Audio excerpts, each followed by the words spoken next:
รุ่งดมเล่าเรื่องผีครับมื้อนี้พาทุกท่านมาฟังคำทำนายของคนที่มีเลขบัตรประชาชนลงท้ายด้วย4ครับฟังให้จบนะครับเลข4มีความหมายจังไดเลข4นี่เป็นเลขที่มีวาจาศักดิ์สิทธิ์ปากพารวยปากพาซวยนั่นเอง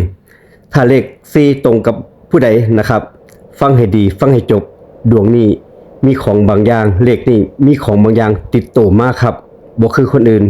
นั่นก็คือวาจาศักดิ์สิทธิ์นั่นเองคนที่มีเลข4เว้ากันออกไปเลยว่ามักได้ของแบบนั้นอีหลีด่าตัวเองว่าซวยก็ซวยด่าคนอื่นว่าซวยจริงก็ซวยจริงเว้าง่ายๆว่าเว้าแล้วรวยก็มีทางรวยปากพารวยปากพาซวยนั่นเองวาจาศักดิ์สิทธิ์เหมือนปากของคนที่เว้าเป็นเครื่องสั่งการของโชคชะตาของคนที่มีเลข4ด้านดวงการงานครับดวงการงานของคนที่มีเลข4เด่นมากเรื่องการเว้าจาพูดคุยเหมาะกับเป็นงานขายงานไลฟ์สด YouTube TikTok พิธีกรนายหน้างานเจรจาเป็นคนหัวไวครับไหวพริบดีพลิกสถานการณ์เก่งต่อให้เริ่มจากศูนย์ถ้ายังบ่ได้จับงานที่เว้าชีวิตสิพุ่งมากครับสิพุ่งเร็วงานต้องแบบนี้แหละครับต่อให้เริ่มจากศูนย์ถ้าบ่ได้จับงานที่ต้องเว้าชีวิตสิพุ่งอย่างเร็วอันนี้ก็คือเป็นเรื่องงานครับสำหรับเรื่องการเงินคนที่มีเลข4การเงินของคนที่มีเลข4มาจากปากล้วนๆครับเขาเรียกว่าคนปากดีนั่นเองหาเงินจากปากเว้าเก่งหาเงินเก่งจะได้เงินจากคอมมิชชั่นนายหน้าออนไลน์หรือว่าการขายของดวงนี้หาเงินง่ายแต่ก็เบิดง่ายคือกันครับ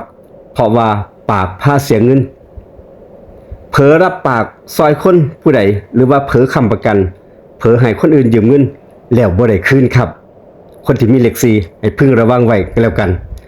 สำหรับด้านความรักของคนที่มีเลข4ความรักของคนที่มีเลข4นี่แหละเป็นคนที่มีเสน่ห์แห้งครับคนเขาหาเยอะคนเขามาติดเยอะมีคนแอบชอบอยู่ตลอดเวลาแต่ปัญหาคือปากพาพังนั่นเองเว้าแห้งเว้าตรงเว้าบ่คิดจากคนที่รักดีๆกลายเป็นคนเลิกกันเพราะว่าคำพูดประโยคเดียวได้เลยครับดวงนี้รักบ่ใครยั่งยืนเพราะว่าปากแท้ๆตำราวาจังซี่ครับสำหรับดวงปัจจุบันของคนที่มีเลข4ช่วงนี้รู้สึกว่างานเขารัวๆคนทักมาหาเยอะ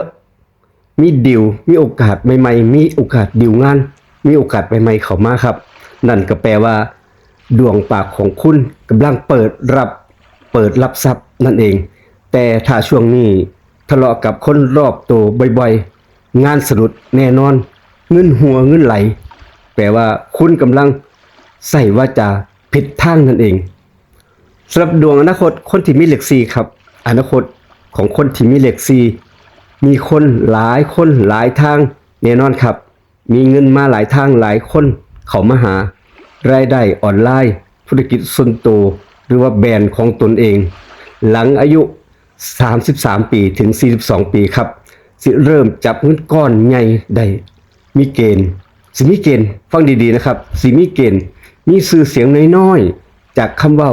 หรือว่าการสื่อสารของตนเองครับตอกย้ำอีกครั้งหนึ่งสำหรับคนที่มีเลข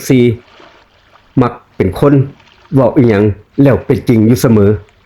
เว้าเล่นๆแต่ดันเกิดขึ้นจริงๆและมักฝันแม่นฝันแล้วได้โชคหรือว่าฝันแล้วเกิดเรื่องถ้าคุณคิดว่าคำเว้านี้คำทำนายนี้ตรงกับคุณคนที่เกิด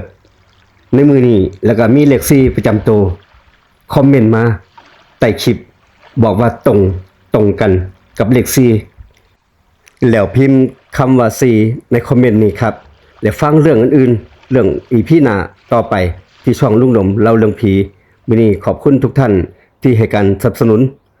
ขอบคุณสำหรับห้องบันทึกเสียงรถทัวร์เรคคอร์ดเล่าโดยลุงหนมเล่าเรื่องผีครับสวัสดีครับ